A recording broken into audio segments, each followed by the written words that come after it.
उधर जल रहा था पाकिस्तान, इधर इसरो ने सीक्रेटली रच डाला इतिहास।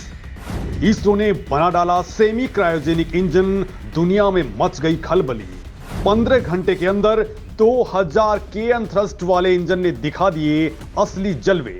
दोस्तों, इसरो ने करोड़ों भारतीयों को ऐसी गुड न्यूज दे दी है कि अब अंतरिक्ष में ताबड़तोड़ मिशन का तूफान आने वाला है। इसरो के वैज्ञानिकों ने दिन रात कड़ी मेहनत के बाद उस रॉकेट इंजन को टेस्ट कर लिया है जो आने वाले वक्त में भारत के स्पेस सेक्टर के लिए माइलस्टोन साबित होने वाला है। दोस्तों, ये वही इंजन है जो गगनयान को अगले साल अंतरिक्ष में लेकर के जाएगा। ये वही इंजन है जो चंद्रयान 3 से लेकर के आदित्य L1 मिशन को लॉन्च करेगा।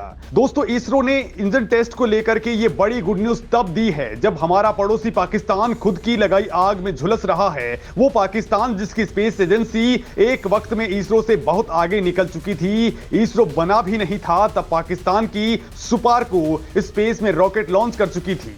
वो अलग बात है कि उसके बाद पाकिस्तान आज की डेट में अपना खुद का सैटेलाइट लॉन्च नहीं कर सकता है और इसरो स्पेस में एक साथ 104 से ज्यादा सैटेलाइट लॉन्च करने की काबिलियत रखता है। और अब तो इसरो ने नया ही गदर मचा दिया है। दोस्तों, अब इसरो ने जो रॉकेट इंजन तैयार किया है उससे दुनिया में जलन क्यों मचने वाली है, इस सेमी क्रायोजेनिक इंजन की टेस्ट के क्या मायने हैं। इसरो अब केरोसिन इंजन का यूज करके 8000 से ज्यादा टन वजन वाले भारी भरकम सैटेलाइट्स को चुटकियों में कैसे लॉन्च कर पाएगा। इसरो ने कैसे 15 घंटे के अंदर ही दुनिया को बता दिया कि अब वो मैदान का बड़ा खिलाड़ी बन चुका है। तो चलिए दोस्तों, इस सेमी क्रायोजेनिक इंजन और क्रायोजेनिक इंजन टेक्नोलॉजी को डिकोड करते हैं और जानते हैं कि इसरो का यह तूफान कितना तगड़ा है।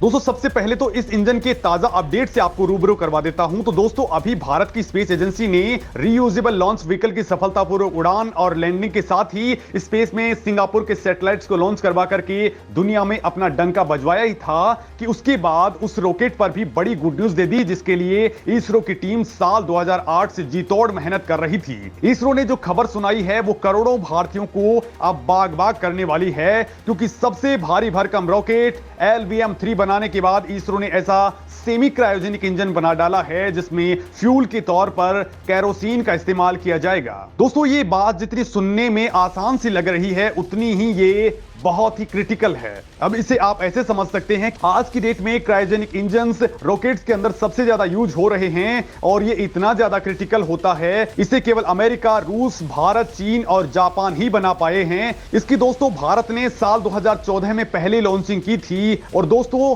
ये क्रायोजेनिक इंजन था और अब भारत ने जो बनाया है वो है सेमी क्रायोजेनिक इंजन, जो पहले वाले का भी बाप है। ये कैसे अब भारत की उड़ान को बहुत ज्यादा आगे बढ़ा देगा, जरा आप ये भी समझ लीजिए।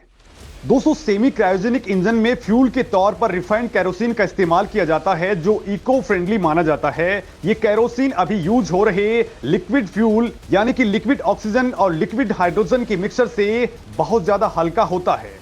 लिक्विड ऑक्सीजन और हाइड्रोजन के फ्यूल को 0 से नीचे यानी -253 डिग्री तापमान पर रखना पड़ता है, लेकिन केरोसिन को सामान्य तापमान पर स्टोर किया जा सकता है। ये रॉकेट लॉन्च के दौरान ज्यादा शक्तिशाली थ्रस्ट यानी धक्का उत्पन्न करता है। अभी वाला सेमी क्रायोजेनिक इंजन 2000 केएन का थ्रस्ट पैदा करता है। इस इंजन का फ्यूल हल्का होने के कारण रॉकेट के जरिए लॉन्च होने वाले पेलोड की क्षमता 4 टन से बढ़कर के 6 या 8 टन हो जाएगी।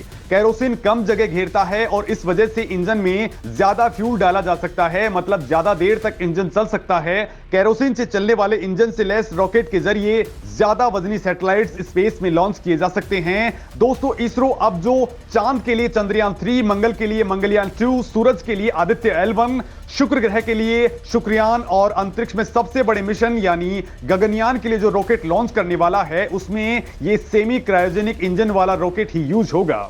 इस सेमी क्रायोजेनिक इंजन के प्रोजेक्ट पर इसरो साल 2008 से लगा हुआ था, जिसमें अब जाकर के बड़ी कामयाबी हाथ लग चुकी है। इसमें 1800 करोड़ से ज्यादा का खर्च आ चुका है, लेकिन अब यह तकनीक स्वदेशी है और बड़ी बात यह है कि इसका थ्रस्ट भी शानदार है। इससे पहले दोस्तों इसरो ने CE-20 क्रायोजेनिक इंजन का सफलतापूर्वक टेस्ट किया था। CE-20 क्रायोजेनिक इंजन भारत के सबसे ताकतवर रॉकेट LVM-3 के लिए बनाया गया है। उस इंजन ने भी टेस्ट के दौरान 40 सेकंड में 20 टन के थ्रस्ट लेवल यानी धक्के के साथ काम किया था। इसके बाद थ्रस्ट कंट्रोल वॉल्व को मूव करके थ्रस्ट लेवल को 21.8 टन तक बढ़ाया गया। अब दोस्तों 21.8 टन थ्रस्ट का मतलब होता है कि ये इंजन रॉकेट के वजन समेत 21.8 टन यानी करीब 22,000 किलो वजन को लिफ्ट कर सकता है। अब दोस्तों आपको बताता हूं कि आखिर ये क्रायोजेनिक इंजन आखिर क्या भला होते हैं।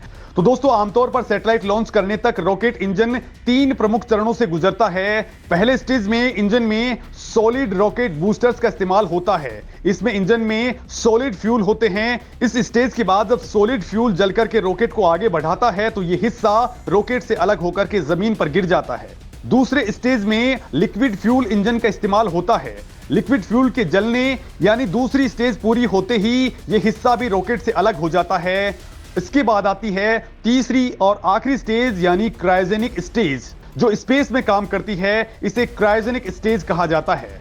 दोस्तों क्रायो शब्द का मतलब होता है बेहद कम तापमान, यानी ऐसा इंजन जो बेहद कम तापमान पर काम करे उसे क्रायोजेनिक इंजन कहा जाता है। और इस क्रायोजेनिक इंजन में फ्यूल के तौर पर लिक्विड ऑक्सीजन और लिक्विड हाइड्रोजन का ज्यादा इस्तेमाल होता है। इन दोनों गैसों को लिक्विड में कन्वर्ट करके -183 डिग्री से लेकर के 253 डिग्री तक इनको स्टोर किया जाता है। अब दोस्तों भारत ने जो नया टेस्ट किया है वो इस फ्यूल की तकनीक को लेकर के ही है। दोस्तों पहले वाले इंजन में क्रायोजेनिक फ्यूल को लिक्विड स्टेज में रखने के लिए बेहद कम तापमान पर स्टोर करना पड़ता था, लेकिन अब जो नया टेस्ट हुआ है उसके जरिए ये दिक्कत दूर हो चुकी है और अब लॉन्ग व्हीकल मार्क 3 यानी LVM-3 और भी ज्यादा ताकतवर बन चुका है, जो अब 6 टन से ज्यादा वजन के सैटेलाइट्स को लॉन्च कर डालेगा। दोस्तों आपको बता दूं कि साल 1993 में जब भारत इस क्रायोजेनिक इंजन की तकनीक को हासिल करने के लिए रूस के पास गया था, तब अमेरिका के धमकाने पर रूस समेत तमाम ताकतवर देशों ने भारत को क्रायोजेनिक इंजन देने से साफ इनकार कर दिया था। लेकिन दोस्तों इन तमाम देशों के मंसूबों पर पानी फेरते हुए भारत ने कुछ ही सालों के भीतर अपनी खुद की मेहनत के दम पर क्रायोजेनिक इंजन को डेवलप कर डाला और इसके बाद CE-20 क्रायोजेनिक इंजन को विकसित कर लिया है और अब तो इसका बाप यानी सेमी क्रायोजेनिक इंजन भी बनकर के तैयार हो गया है, जिसको लेकर के नासा से लेकर के चीनी स्पेस एजेंसियां भी हैरान परेशान हैं। तो वहीं एलॉन मस्क की भी हवा टाइट होने वाली है, क्योंकि जो काम एलॉन मस्क बहुत बड़ी कीमत पर कर रहे हैं वो काम इसरो बहुत ही कम कीमत पर दुनिया के लिए करके दे देगा। और बड़ी बात तो यह है कि ये पूरी की पूरी तकनीक स्वदेशी है, भारतीय है, लिहाजा ना तो इस पर अमेरिका की दादागिरी चलेगी और ना ही इसमें चीन कोई अड़ंगा लगा पाएगा।